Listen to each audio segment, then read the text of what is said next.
ثنا خوف سے کانپ رہی تھی۔ اس دن گھر کا ماحول کچھ اچھا نہیں تھا۔ ایک طرف اس کی دادی جان بہت ناراض تھیں تو دوسری طرف اس کے امی ابو ان کو منانے کی کوششوں میں تھے۔ وہ 2 دن سے کھانا نہیں کھا رہی تھیں۔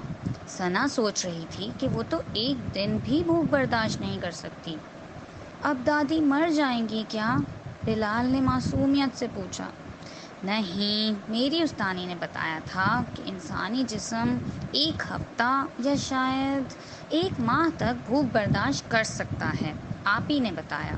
ارے نہیں مریں گی، وہ رات میں چھپ کر بسکٹ کھا رہی تھیں، بھائی جان نے بتایا۔ ثنا حیران ہو کر آپی اور بھائی جان کو دیکھنے لگی۔ چوتھے دن بات بڑھ چکی تھی۔ آج ابو شدید غصے میں تھے اور چچا جان ان کو کچھ سمجھانے کی کوشش کر رہے تھے۔ امی ہمیشہ کی طرح سے خاموش اور مطمئن بیٹھی تھیں۔ چچا جان نے کمرے کا دروازہ بند کر دیا تھا۔ ثنا کچھ سمجھ نہیں پا رہی تھی۔ دروازے کے چابی والے گول سوراخ میں سے اسے بس یہ دکھائی دے رہا تھا کہ ابو بار بار کچھ لکھنے کی کوشش کر رہے ہیں اور چچا جان ان سے وہ کاغذ چھین رہے تھے۔ ثنا صرف یہ سمجھ پائی کہ اگر کاغذ پر ابو کچھ بھی لکھ دیں گے تو یہ اس کی امی کے لیے اچھا نہ ہوگا۔ شاید وہ اس گھر سے ہمیشہ کے لیے چلی جائیں گی۔ اس سے پہلے اس نے اپنے ابو کو انتہائی غصے میں کبھی نہیں دیکھا تھا۔ وہ بہت چلا رہے تھے۔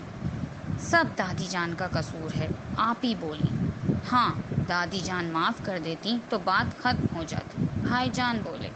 پر امی کی تو کوئی غلطی ہی نہیں، ثنا یہ سوچ رہی تھی۔ اگر امی چلی گئیں تو اس کو اسکول کون بھیجے گا؟ اور بلال، وہ تو امی کے بغیر سوتا ہی نہیں۔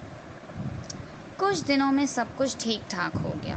معمولات بہتر ہو گئے۔ دادی جان کراچی واپس چلی گئیں، ابو پہلے جیسے مسکرانے لگے اور سب کچھ ویسا ہی ہو گیا۔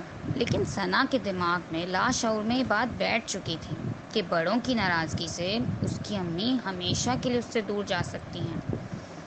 ثنا نے تعلیم مکمل کی اور پھر اس کی شادی ہو گئی۔ ماشاءاللہ سے اس کے شوہر بہت اچھی عادت کے تھے، لیکن اس کے سسر تھوڑا تیز مزاج کے تھے، بات بے بات بگڑ جاتے۔ جو ہی اس کے سسر کسی بات پر چیخنے چلانے لگتے، ثنا بے حد خوف زدہ ہو جاتی، بعض اوقات اپنے کمرے میں بند ہو جاتی، جبکہ اکثر اس کی ذات سے متعلق کوئی بات نہیں ہوتی تھی، اور وہ ہر بار اپنے شوہر سے پوچھ بیٹھتی کہ کیا مجھ سے کوئی غلطی ہوئی ہے، کیا میں نے پھر کوئی بلنڈر کر دیا ہے؟ اور اس کا شوہر مسکراتے ہوئے جواب دیتا کہ ایسی تو کوئی بات ہی نہیں تھی۔ شادی کے کئی سال تک وہ اسی خوف میں مبتلا رہی، جس کی وجہ سے وہ اپنا کانفیڈنس کھو رہی تھی۔ کبھی وہ اپنے آپ کو قصوروار قرار دیتی تو کبھی لوگوں کو۔ آخر ایک دن ہمت کر کے اس نے اپنے شوہر سے وہ تلخ واقعہ شیئر کیا۔ اس کا شوہر، جو کہ واقعی میں سمجھدار تھا، اس کو اندازہ ہو گیا کہ ثنا ایک خوف سے دوچار ہے۔